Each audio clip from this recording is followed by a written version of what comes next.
Dormiram bem? O som parece que não trabalha. Não está bem o som. Acabou o som.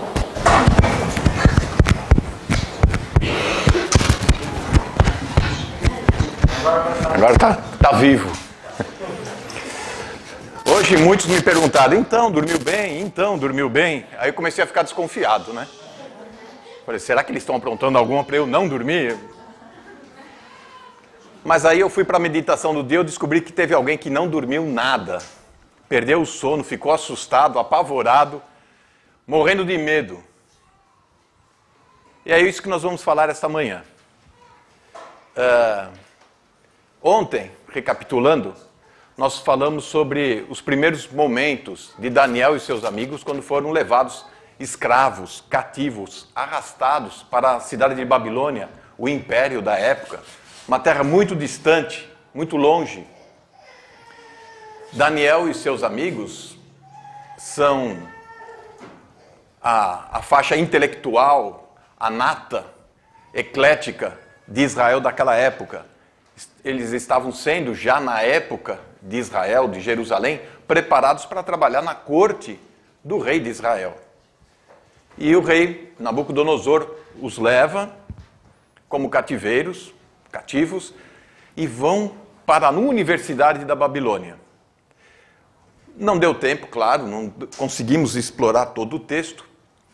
Porém, fica aquela questão, será que Daniel ele foi tão assim resoluto que ele desprezava a cultura que ele estava agora recebendo e iria viver? Ele era jovem, tinha seus 18, 20 anos, nessa faixa de idade, ia passar o resto da vida dele numa outra nação, num outro país, e teria que viver, acostumar e conhecer a cultura da região. Ora, nós estamos no mundo, mas nós não somos do mundo, ok? Isso não nos impede de conhecer os poetas, os filósofos, as correntes teológicas, filosóficas e a ciência. E assim conseguir fazer distinção, separação daquilo que convém ou não para nós. Temos alguns textos na Bíblia que poderíamos citar en passant para mostrar como o apóstolo Paulo usou alguns poetas da região onde ele foi evangelizar, onde ele foi levar o evangelho.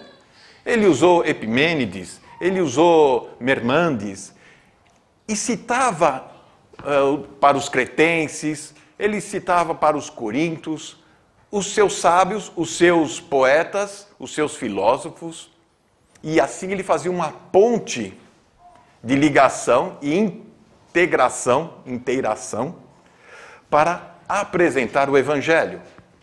Muito bem, então se você quiser anotar alguns textos, nós temos também Hebreus 11, 25, 24, onde fala de Moisés. Moisés é um exemplo quase que parecido de Daniel. Foi viver naquela época no Império Grande, que era o Egito.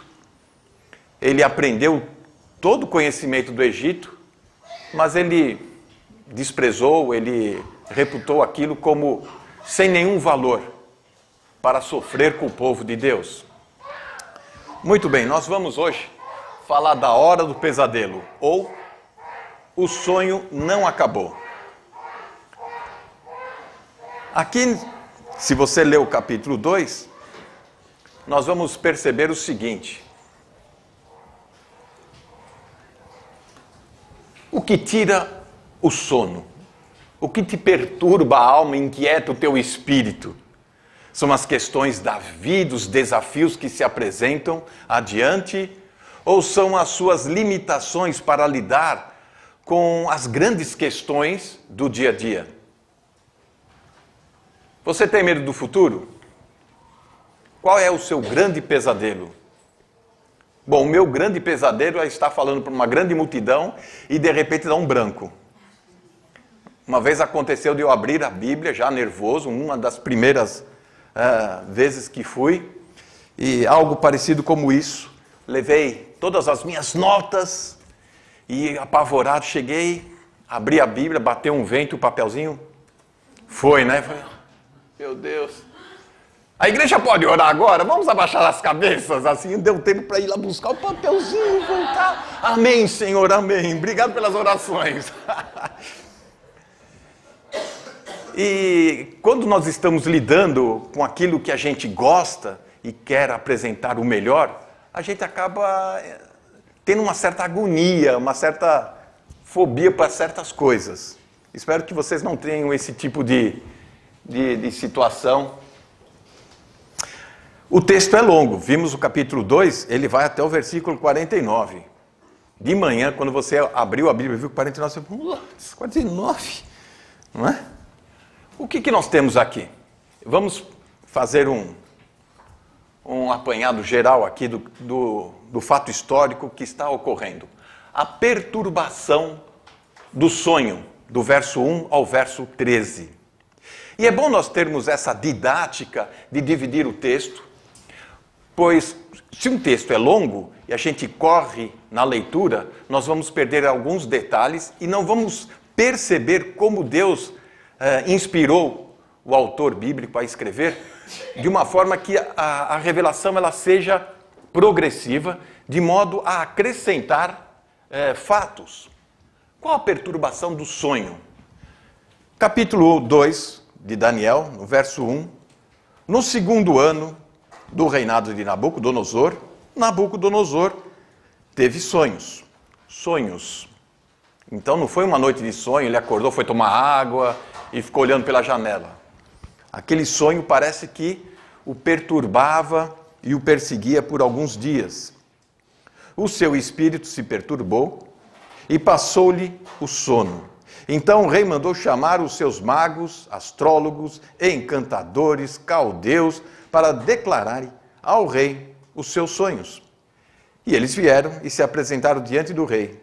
O rei lhes disse, tive um sonho, e para saber o sonho, está perturbado o meu espírito. E os caldeus disseram ao rei, ó rei, vive eternamente.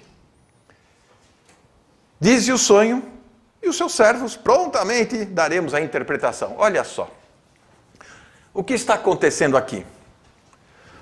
Vimos no final do capítulo 1 que Daniel ele foi 10 vezes mais douto do que todos os magos, astrólogos que haviam lá no reino.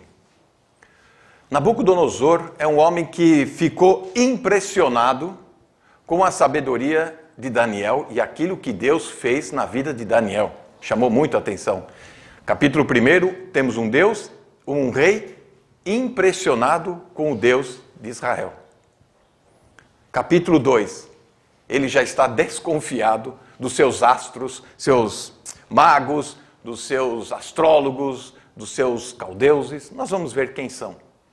Por isso ele fala, eu tive um sonho. É como eu brincar com vocês agora. Adivinha do que eu estou pensando, gente? Aí vocês começam a falar, é isso. Aí alguém vai falar lá atrás, abarroado. Mas, ora, pá, diga aí. Uma pista. Está a falar de quê? Pensar de quê? De uma equipa de futebol? Estar a pensar de política? Se eu insinuar qualquer coisa que eu estou pensando, ele que se me conhece um pouco mais, ele vai falar, já sei. Você está preocupado com política porque o seu país vai passar por uma eleição? Sim. Não se preocupe, ele vai falar. Aí ele vai começar o quê? A insinuar alguma interpretação para me consolar, para me animar, etc. Era isso que estava acontecendo com o rei. Ele teve um sonho, ou sonhos, como diz o texto, e ele chama todo o seu staff de conselheiros e fala, olha, eu tive um sonho, vocês vão ter que resolver a parada, vocês vão ter que resolver esse negócio. Pois não, diga o sonho, ó rei soberano, não é? Sabichão. O rei, não digo não, vocês que vão ter que interpretar, vocês que são os astrólogos, os místicos, os entendidos, os sábios, digam lá. E aí ficou difícil, não é? O rei continuava perturbado e começou a perturbar os outros. O ruim é isso. Quando a gente começa a ficar inquieto e perturbado, a gente começa a perturbar os outros também. Nós passamos a nossa intranquilidade para os outros. Seja em casa, no trabalho e assim vai. Petição para a solução. Do 14 ao 18. Ele chama esse staff, não consegue obter nenhuma resposta. Na verdade, eu creio que este rei Nabucodonosor, ele está fazendo um teste com seus conselheiros, de sua capacidade para interpretar. Nada consegue. Aí vamos chegar no verso 19. Uma participação singular. Como chega essa participação? O rei, indignado por não obter nenhuma resposta, nenhuma solução para o seu problema, o que ele faz? Ele é rei, né? Ah, isso é o quê? Vou acabar com essa casta. Mata todo mundo. Chega dessa história. Vamos renovar o nosso time. É um time perdedor mesmo, não vai dar certo. Manda todo mundo embora, né? Manda bater! Aí chega no dia seguinte, alguém bate na porta de Daniel. Bom dia, Daniel. Dormiu bem? Dormi. Pois não, capitão Marioque, o que houve? Não, eu só vim buscá-lo para matar-te. Ah, que história é essa? Não é? Isso faz me lembrar uma história, me desculpe, é a história de latinos, né? Vocês não têm nada a ver com isso, mas de repente, quem sabe, né? Tem uma história de que alguém chega na porta de um gaúcho e bate. Quem é? Sou Alejandro. Sim, sou paraguaio. Vim matar-te. Paraguaio? Veio para quê? Paraguaio. E ficaram nessa brincadeira. Um disse, eu vim para matar-te, e o outro perguntando, mas um paraguaio? Isso é uma brincadeira que se faz lá, a gente acha engraçado. Agora, imagine a reação de Daniel neste caso. Não é? Ele está tranquilo na sua casa, ele não tem nada a ver com o sonho do rei Nabucodonosor, ele não tem nada a ver com aquele staff do rei. O rei ficou indignado porque ninguém servia para nada. O que ele faz então? Bom, mata todo mundo. Até aquela turma que veio lá de Israel, manda matar todos. Eles estão em casa. Olha a reação então, que já lemos ontem, de Daniel. Espera um pouquinho. Você vai me matar, que bom, feliz, eu vou para o céu. Daniel ia para o céu. Mas antes, deixa eu consultar aqui. Me dá um tempo. Não é? E aí vai no versículo 17. Então Daniel foi para sua casa e fez saber o caso a Ananias, Misael, Azarias, seus companheiros, para que pedissem misericórdia ao Deus dos céus.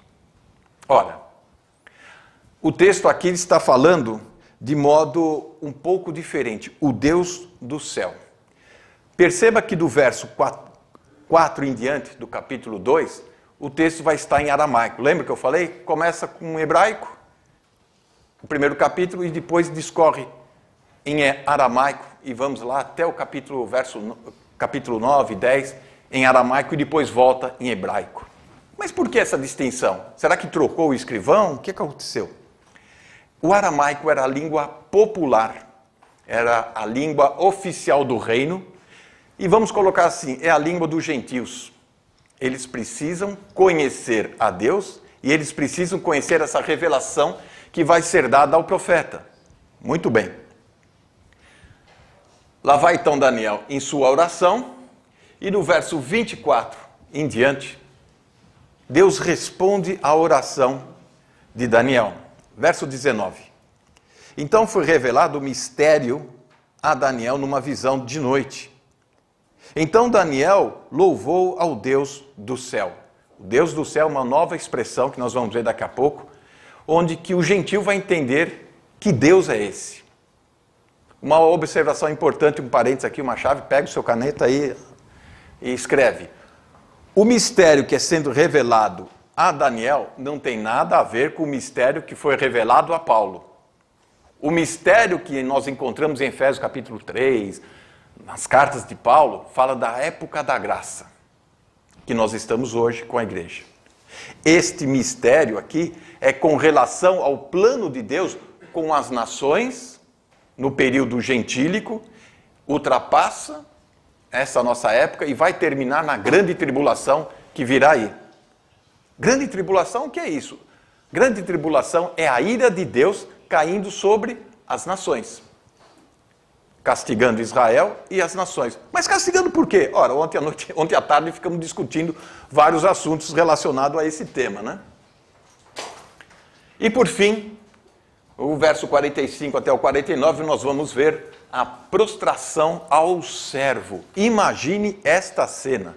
Um rei ficou tão feliz, aliviado, tão exultante de receber aquelas informações que acalmaram o coração dele, que deu paz ao coração dele, que o rei cai prostrado diante de um jovem, Daniel, agradecendo ao Deus dele, etc, etc.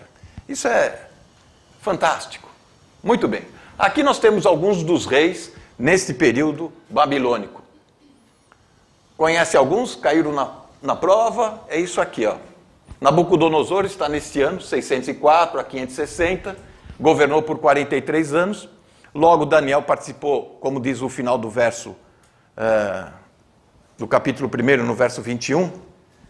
Daniel participou do governo, como primeiro-ministro, talvez, de Nabucodonosor. Depois veio essa turma aqui, essa malta toda, e nós vamos chegar até Nabonido. Não interessa muito, mas é bom olharmos o contexto histórico. O texto nos apresenta magos, encantadores, astrólogos, ou algumas versões coloca feiticeiros, e caldeus. Os babilônicos são conhecidos como o povo caldeu. Ora, onde estamos aqui? O rei, ele tem um problema sério. Assim como nós, muitas vezes, temos alguns problemas que nos inquietam, nos perturbam e nos causa assim certo desespero e agonia. O rei, ele chama todo o seu staff, os magos. Os magos, eles usam escritos místicos para decifrar os mistérios da vida. Os encantadores, uma espécie de sacerdote, rezadores, macumbeiro, essas coisas, batedor de bumbo, acendedor de vela, exorcizar os maus espíritos. Ou seja, este rei está apelando para todas as correntes, né? Alguma vai ter que dar certo. Quando nós estamos enfrentando uma situação aflitiva, agonizante, a gente apela para Deus e para todos os santos. Acende vela até para o capeta. Mentira dessa! Quem são os astrólogos? Feiticeiro. Eles consultam vísceras de animais e também as estrelas. Vísceras de animais, fígado, o sangue na bacia e coisas esquisitas, estranhas. Não façam isso em casa, não tente. Crianças, não repitam essa experiência. Os astrólogos, estes chamam a atenção. Eles consultam estrelas. Vocês lembram o que aconteceu em Mateus capítulo 1, capítulo 2? Astrólogos, magos, vindo do Oriente, viram o sinal da estrela e foram até Belém. Fizeram uma parada em Jerusalém, porque eles estavam meio perdidos, nem sempre a estrela acerta, né? Não é um Waze da vida, mas... Esses astrólogos, estes magos, que vieram na época de Jesus, depois, óbvio, de 500 anos desse fato, pois Daniel deixou algum registro, deixou algum escrito dos seus livros que estavam lá, e esses astrólogos, pessoas que estudam fenômenos, os mistérios da vida, descobriram este sinal da vinda do Rei dos Reis.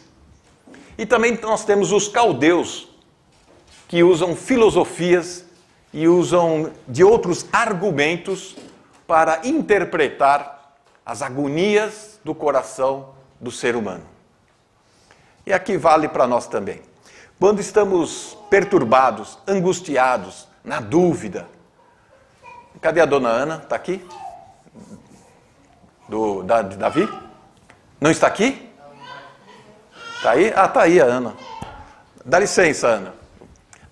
Os psicólogos, né? Os psiquiatras, programas de fofoca de televisão, sempre tem um conselheiro falando e dando orientações para a sua vida, certo? E nós corremos atrás desta malta toda aqui. Às vezes eu estou nessa situação, eu ouço o conselho de um psicólogo, de um psiquiatra, eu ouço o conselho de um pastor, eu ouço o conselho de um padre, eu ouço o conselho de todas as religiões. Afinal de contas, todas as religiões falam de Deus. Será que é isso? E que Deus é esse que eles falam? Não é?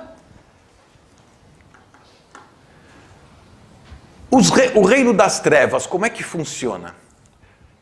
O profeta Jeremias, que não vamos ter tempo para ler os capítulos, mas fica anotado, capítulo 23, 25, nós vamos observar que este profeta Jeremias, ele está sempre em combate com outros profetas que são muito mais importantes para o reino de Israel, recebem muito mais autoridade do que o próprio Jeremias, que advertiu o povo de que o povo estava na idolatria, tinha esquecido a lei, tinha esquecido de adorar o seu Deus. E falsos profetas sempre se levantavam. Foi assim com Moisés no Egito, quando ele chegou no capítulo de 8 a 12 de Êxodo, as pragas do Egito, o que acontece? Vêm os magos do Egito fazer os mesmos sinais que Moisés. Ou seja, Satanás e o mundo das trevas está sempre copiando e imitando as coisas de Deus. Por isso que hoje em dia está cheio de igreja, está cheio de religião, está cheio de conselheiros, profetas, tem até apóstolos. Não é? Hoje em dia tem um negócio. Também vamos encontrá-los no Novo Testamento, Atos capítulo 8. Nós temos lá um mago. Primeira carta de Paulo aos Coríntios, capítulo 1, verso 19. Destruirei a sabedoria dos sábios, aniquilarei a inteligência dos inteligentes. E aqui vem a petição para a solução. Capítulo 2, do verso 14 em diante. Daniel falou avisada e prudentemente a Arioque, capitão da guarda do rei, que tinha saído para matar os sábios da Babilônia. Oh, bom dia, Arioque, bom dia. Onde você vai? Eu vou matar os sábios do rei. E você é o próximo. Já pensou isso? Não é? Corremos risco de vida, embora não sabemos o que os outros possam fazer. Imagine uma situação hipotética.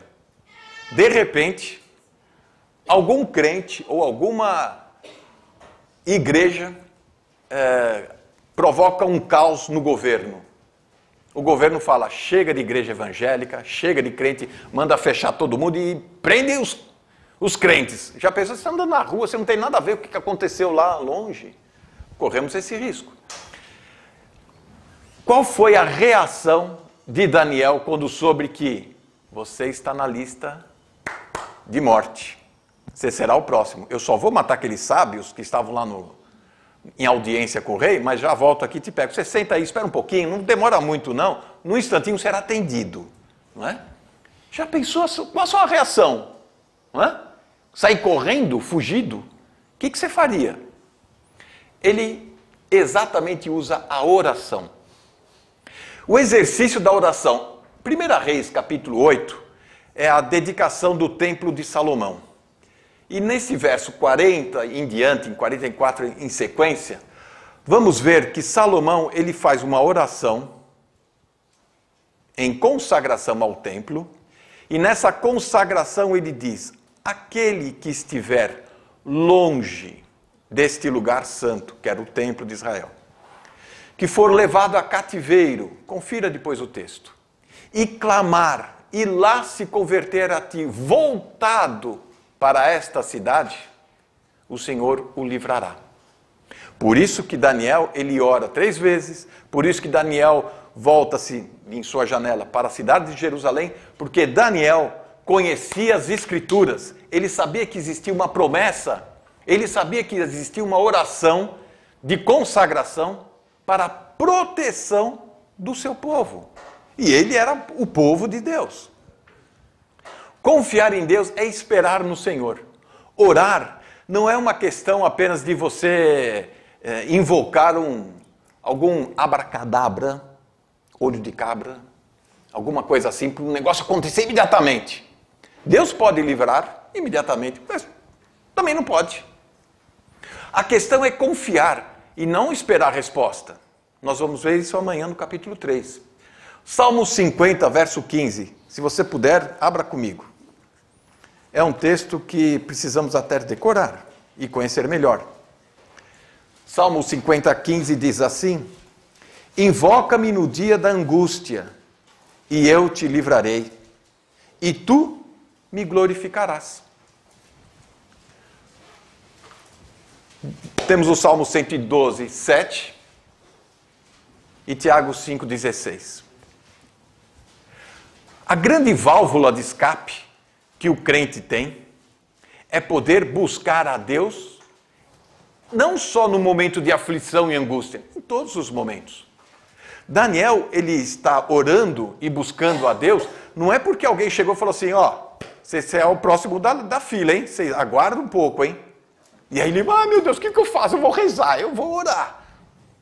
Tem gente que é assim, na hora do pânico, na hora que vem um exame médico, e olha, você está com essa doença, meu Deus, né? Este é um homem de vida constante com Deus, de comunhão com Deus, de relacionamento com Deus. Não é alguém que busca a Deus quando está no desespero. O que é desespero? Você olha assim no bolso, você tem uma conta para pagar, preciso falar com o gerente do banco. Aí sai correndo, vai pedir dinheiro emprestado no banco.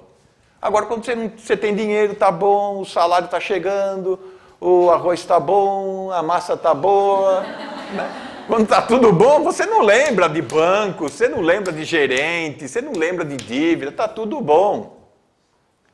O caso de Daniel é diferente. Daniel, ele tinha um relacionamento com Deus. Ele entra e chama os seus amigos. O texto diz no verso 17, capítulo 2.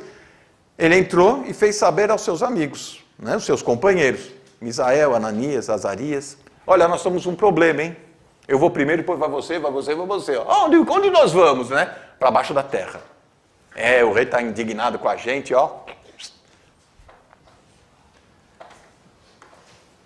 Aqui está uma definição de Tozer sobre oração. Oração não é só reclamar com Deus, ou só pedir para Deus. Senhor, me dá isso, eu preciso daquilo, eu gosto dela. Fé pode tudo aquilo que Deus pode. E a oração pode tudo aquilo que a fé pode. Se essa oração for feita pela fé, e fé no Deus vivo, no caso de Daniel.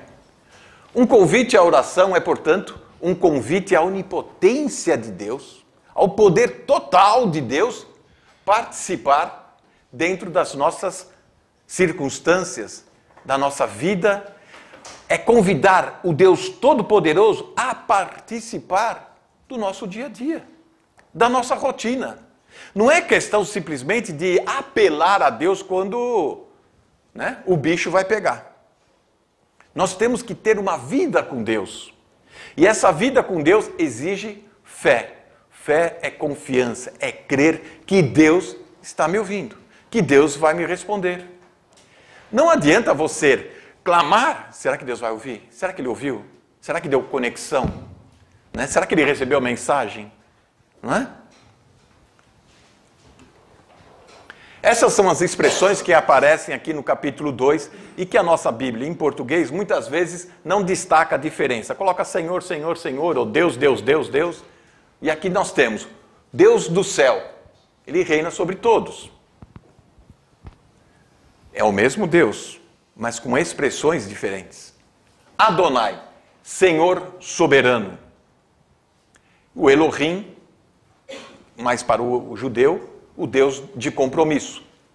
Agora, a questão de Daniel chama atenção.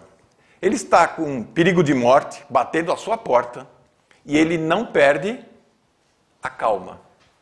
Ele não se perturba, ele não se deixa abater, ele continua usufruindo da paz, ele continua usufruindo da comunhão com Deus. Eu imagino a minha situação, se sou eu, batendo agora aqui na porta do quarto, né? Alberto, pois, pensando, dormiu bem? Dormi, então se prepara que você vai morrer. Né? Você já entra em pânico, já sai chorando, né? O que eu fiz? Por que eu? Mata eles primeiro, né? Deixa a gente ir para semana que vem, né? Mata um de cada vez, né? Ele foi reverente, Daniel, porque ele conversa com o capitão. Olha, te peço um tempo para orar, clamar para o meu Deus, ele vai responder. Ele foi discreto, ele não saiu em pânico. Isso é injustiça! Que reino é esse? Que governo? Só porque a gente é judeu? Ajuda eu! Respeite a hierarquia, assim como Daniel fez. Nós vamos ver em toda a história, Daniel é um diplomata. Ele sempre respeitando as autoridades, ele sempre respeitando o próximo, quem está do lado dele. Ele, em momento algum, ele desafia alguém, em momento algum ele reclama, chora, esperneia e faz qualquer escândalo. Por que um homem desse tem esta atitude, tem este caráter? Porque ele tinha comunhão com Deus. Ele tinha a plena convicção de que Deus estava ao lado dele. E não Deus está à distância, lá no universo longe, e me ouve, né, com um pouco de chiado, e eu tenho que ouvir os outros, e às vezes não tem tempo. Colossenses 4, versos 5 e 6. Isso aí nós vamos ler quando chegar de quarta-feira o estudo. Participação singular. Aqui vem a resposta de oração. Vamos ler o verso 20 do capítulo 2. Falou Daniel dizendo: seja bendito o nome de Deus eterna, de eternidade a eternidade, porque dele são sabedoria e força. Ele muda os tempos e as estações. Ele remove os reis e estabelece os reis. Ele dá sabedoria aos sábios e conhecimentos ao entendido. Aqui. Não pense você que ele foi orar e de repente ele recebeu algo místico na testa dele. Ele ficou em transe. Calma, calma. Meus amigos, calma. Eu estou recebendo uma revelação de Deus. Deus está falando comigo. Silêncio. Sim, Senhor, fala. Seu servo ouve. Não é assim que está acontecendo. Ele recebe uma visão que é uma imagem nítida, perfeita. Um holograma. Ele está vendo perfeitamente o que Deus está querendo falar para ele. Por quê? Porque é um homem que tem constante comunhão com Deus. Ele sabe distinguir a voz de Deus.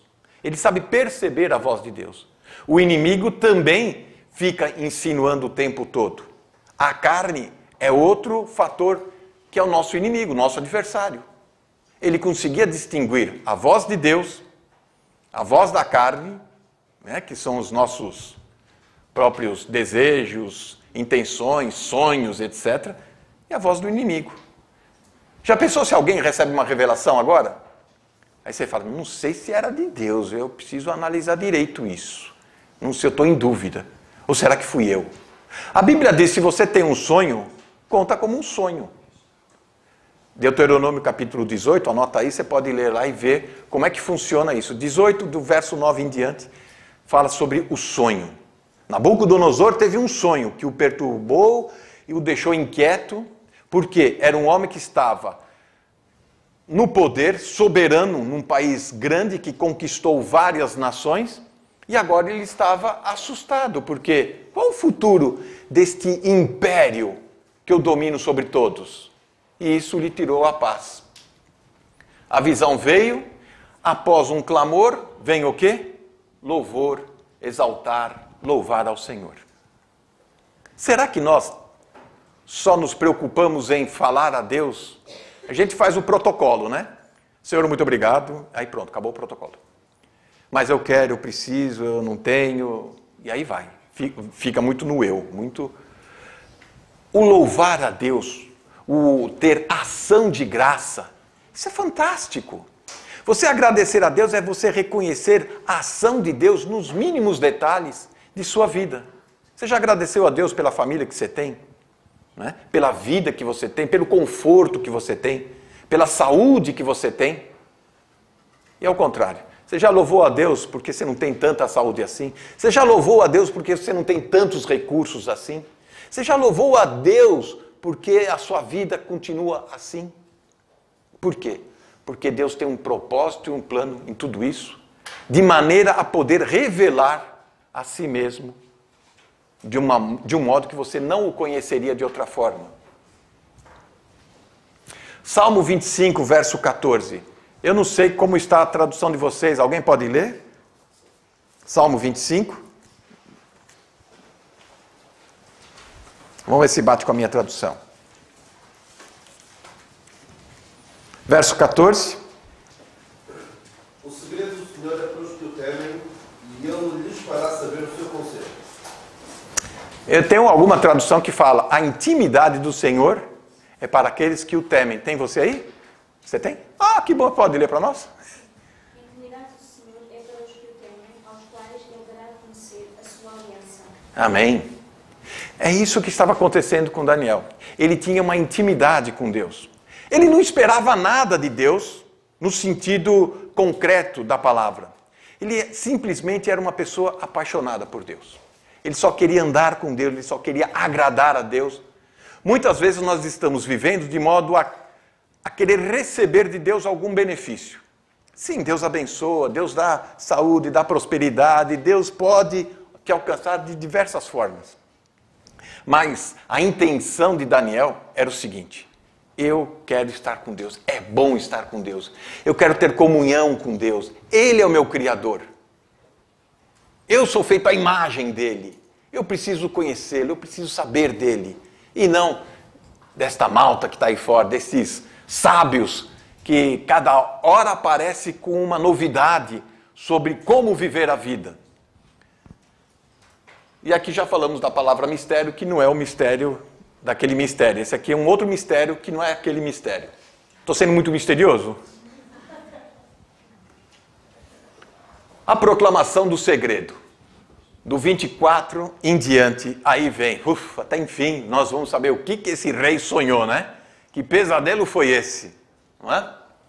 Deus vai além, revelando circunstâncias das aflições e inquietações deste rei. Verso 29, vamos voltar para Daniel. Eu não coloquei a marca aqui, né?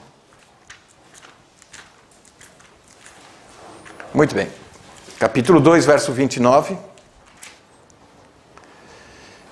Estando tu, ó rei, na tua cama, subir os teus pensamentos acerca do que há de ser depois disto.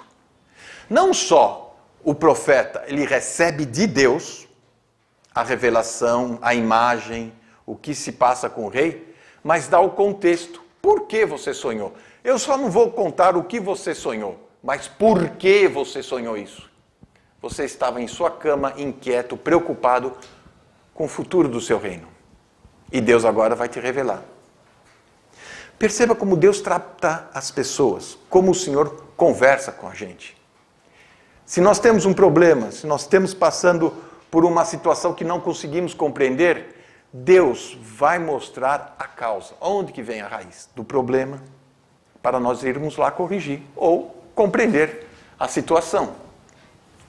O verso 28 fala dos últimos dias. Mas há um Deus no céu, o qual revela os mistérios, pois vai fazer saber ao rei Nabucodonosor o que há de acontecer nos últimos dias. O teu sonho e as visões da tua cabeça que tiveste na tua cama são estes. Veja só, ele está falando dos últimos dias. Mas que últimos dias? Do meu reino? Não é? E aí ele começa a falar sobre essa grande estátua que ele viu. Vocês já conheciam essa história? Quem nunca conheceu essa história? Todos? Olha, só Nabucodonosor que não conhecia, todos vocês conheciam? Poxa, estamos bem aqui. Ele vê essa estátua.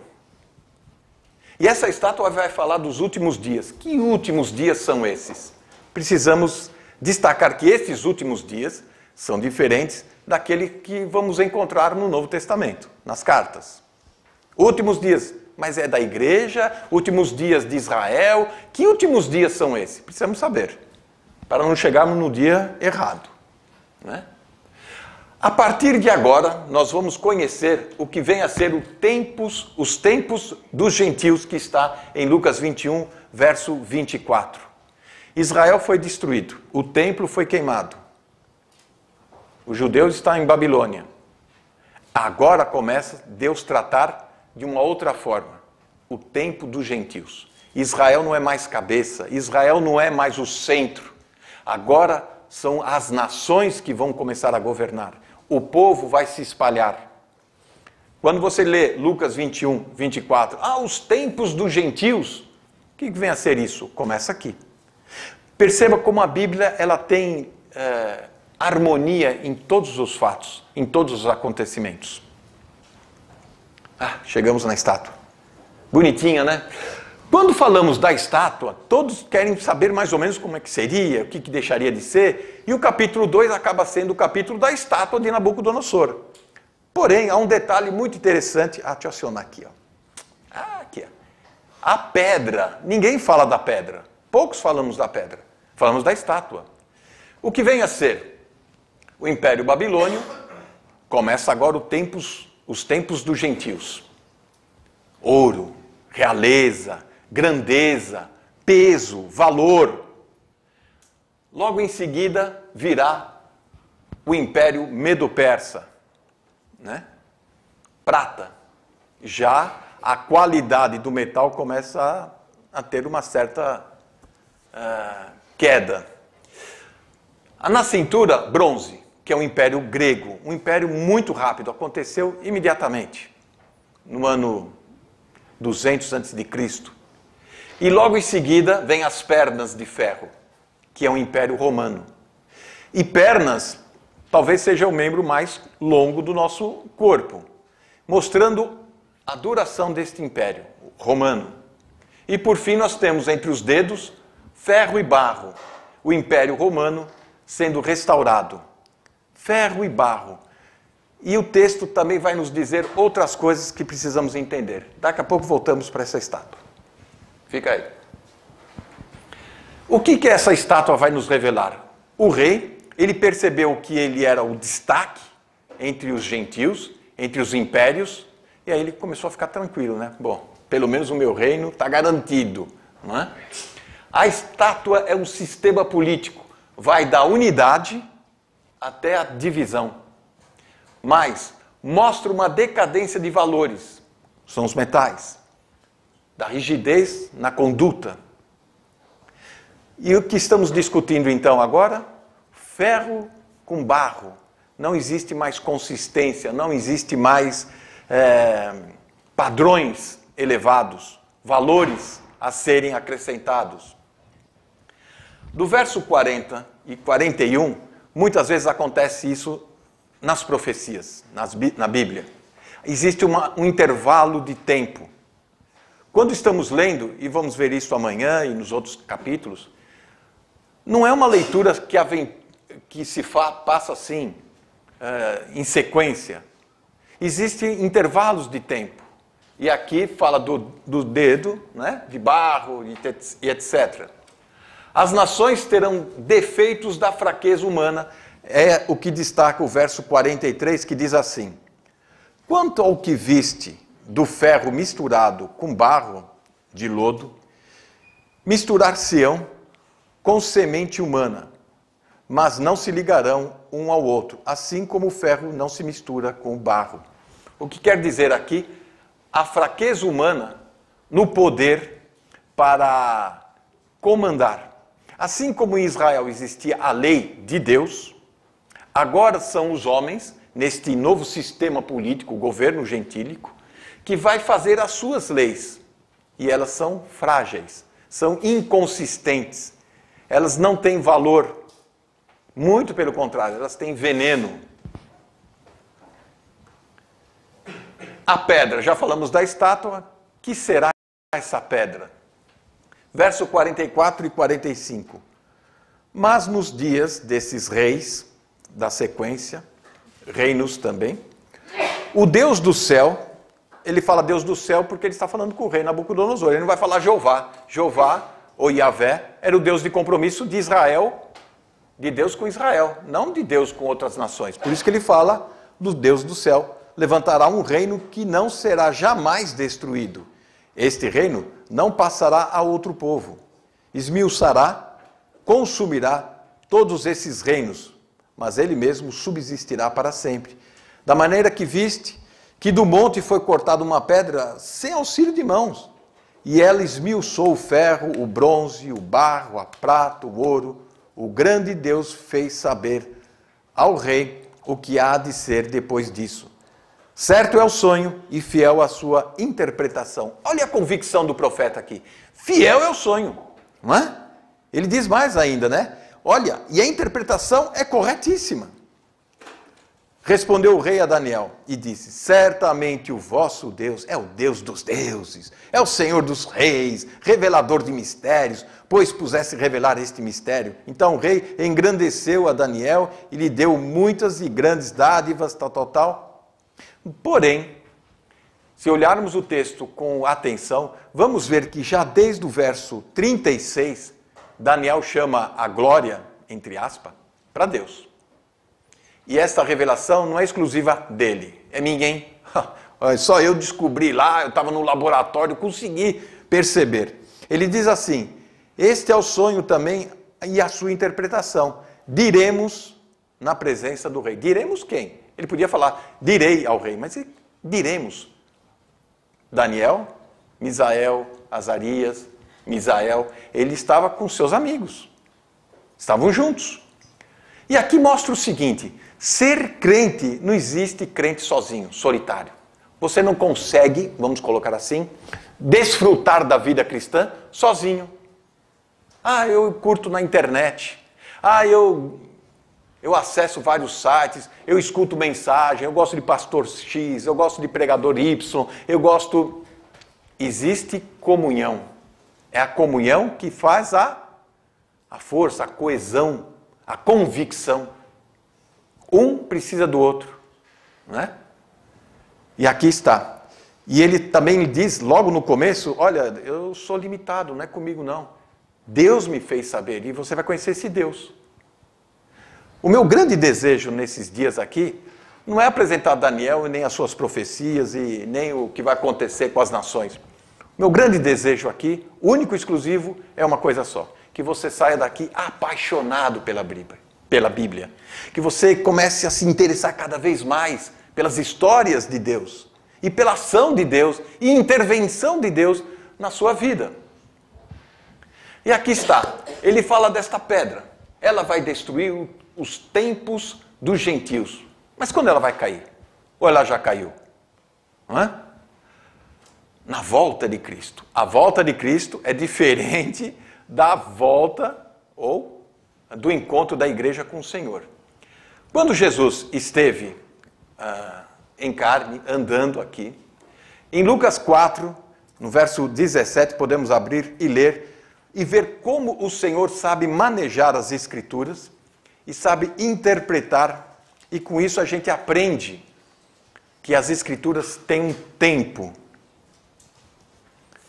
Lucas, no capítulo 4, no verso 17, ele entra numa sinagoga, dá um livro da lei, ele abre e lê assim: foi-lhe dado o livro do profeta Isaías, e quando abriu o livro, achou o lugar em que está escrito: o Espírito do Senhor está sobre mim, pois me ungiu para evangelizar os pobres, enviou-me a curar os contritos de coração, a proclamar liberdade aos cativos, restauração de vista aos cegos, e pôr em liberdade os oprimidos, e anunciar o ano aceitável do Senhor.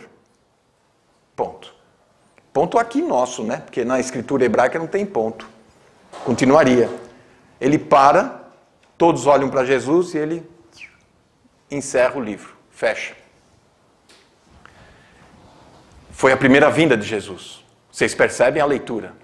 Isaías capítulo 61, se você for ver, continua assim. E o dia da vingança do nosso Deus. O dia da vingança ainda não aconteceu. Até agora é gostoso, né? Ele veio libertar os cativos, curar os cegos. Que bonitinho, né? Mas o dia da vingança do nosso Deus. Meu Deus, não aconteceu ainda. Não aconteceu. Isso vai dar na segunda vinda, que é o juízo, a grande tribulação. Isso vai acontecer. Portanto, esta pedra que aparece, cortada do nada, sem auxílio de mãos, pés, ela cai no pé, e quando uma pedra cai no pé, não é? Desmonta tudo. Todo o sistema, ele é desmembrado, pois é a volta do Senhor Jesus. Hoje o mundo está aí todo pomposo, todo orgulhoso, né? Estamos na alta tecnologia. Jesus é a pedra rejeitada no Salmo 118. Jesus é a pedra angular, Atos 4. O que é pedra angular? É onde se edifica uma casa.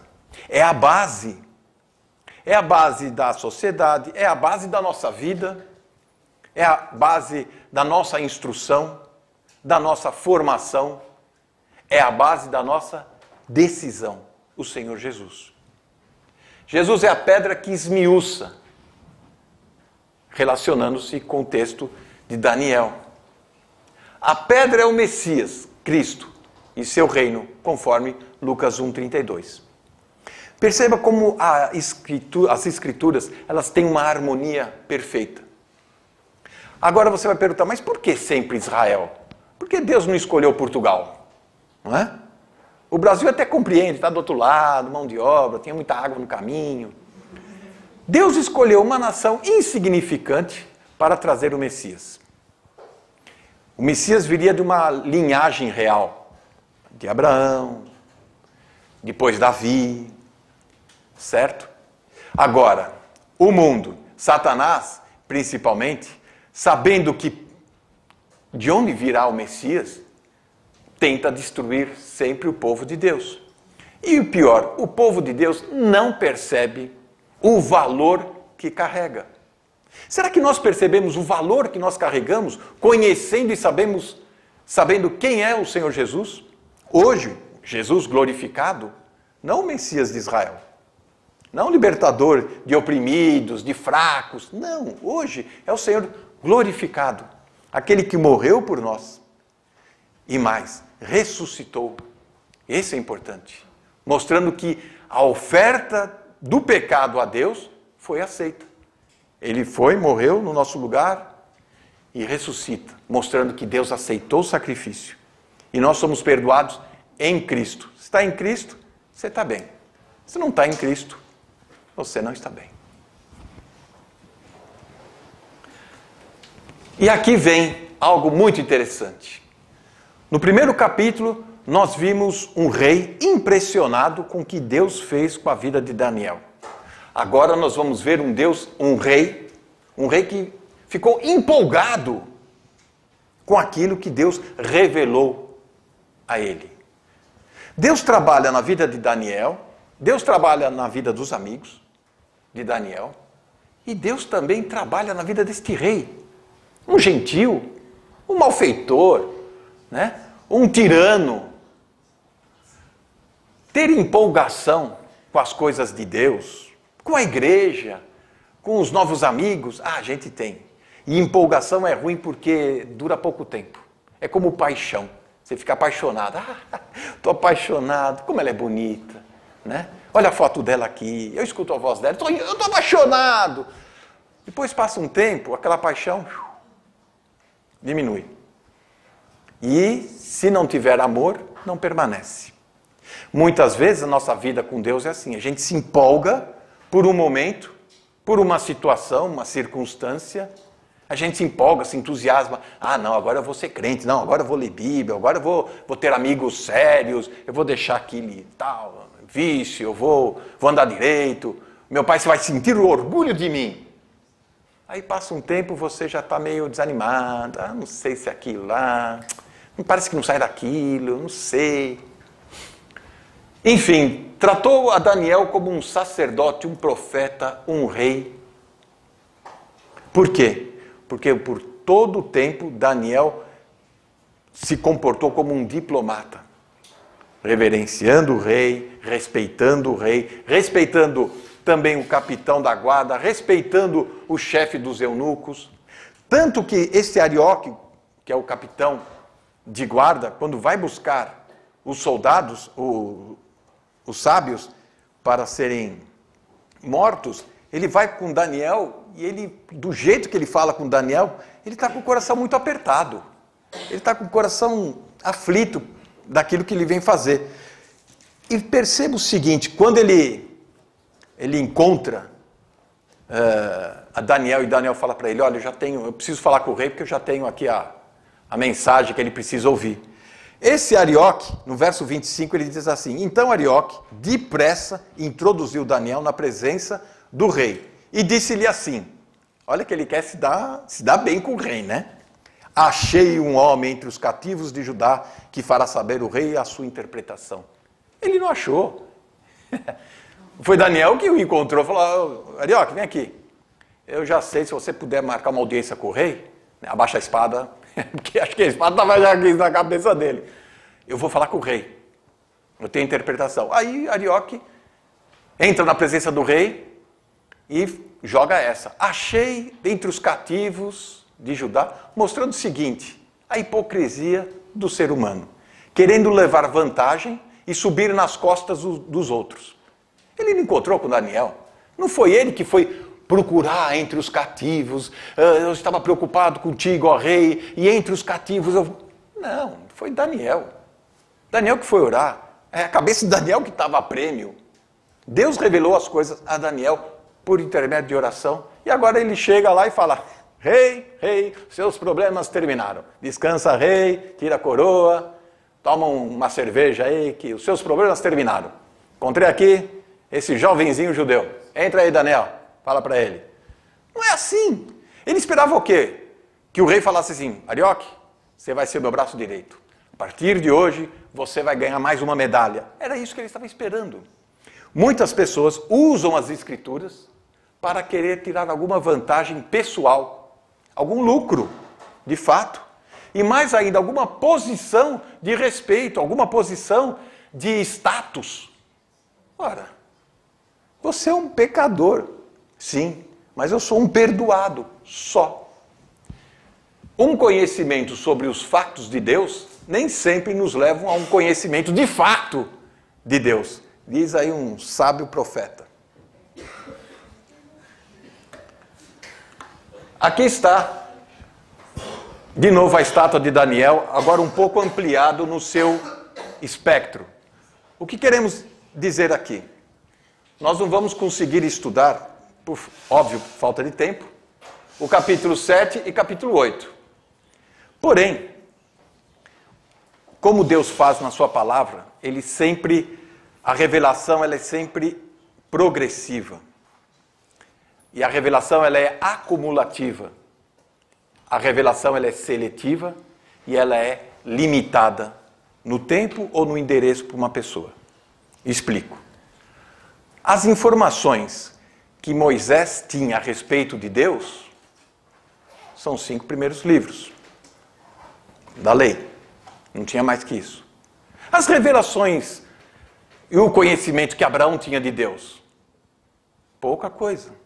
Talvez alguns capítulos do livro de Gênesis, não é? Mais que isso, não tinha. E as revelações que Davi tinha? Já era um pouco mais. Ele já sabia da época de Josué, de Juízes, de Samuel, já tinha mais. Salomão tinha mais. E assim, a revelação ela é progressiva e acumulativa. E aqui Deus faz isto para nos mostrar. Se neste sonho que nós estamos lendo hoje, apareceu os impérios, no capítulo 7 vai aparecer leão, urso e leopardo. Lá no Brasil tem uma loteria chamada Loteria dos Bichos, né? Não sei se tem aqui isso, né? Porque normalmente os portugueses levam tudo isso para lá, né? O Império Babilônico era conhecido como leão. O Império Persa, urso. E o leopardo, pela sua agilidade, era o Império Grego. E depois nós temos um animal assustador, aterrorizante, que é o Império Romano. No capítulo 8, a ênfase vai ser no carneiro e no bode. Tanto o Império Persa como o grego, eles vão lutar. Aí entra a história de Alexandre o Grande, né? Cleópatra e essa turma toda. O que acontece? Um reino que vai sucedendo o outro, ele vai absorvendo o melhor daquela cultura. As conquistas daquela cultura e traz junto. Então, o babilônico, o persa herdou muitas coisas boas da Babilônia, boas assim para eles, né? A Grécia, mesma coisa, e os romanos dos gregos. E assim vai. Então, capítulo 7 e 8 vai focalizar esses impérios. Quando você for ler, você vai pensar, nossa, mas tem muito bicho aqui, né? Eu prefiro a estátua.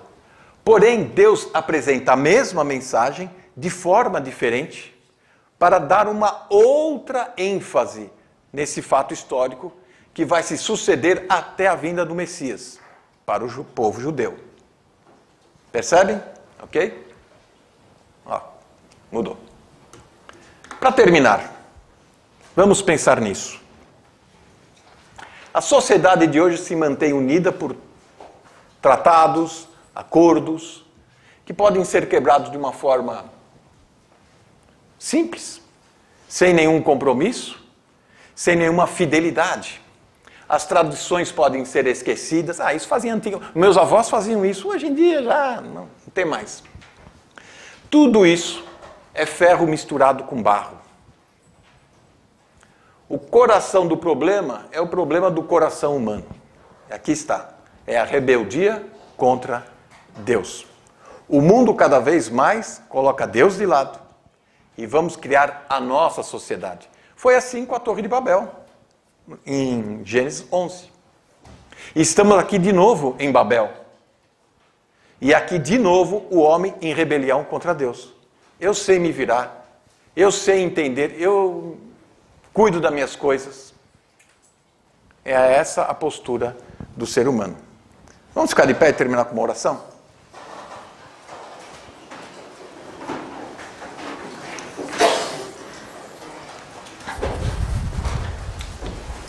Ó Deus, assim como o Senhor trabalhou na vida de Daniel e daqueles homens que eram fiéis a Ti, resolutos com as Tuas coisas, que possamos ser assim.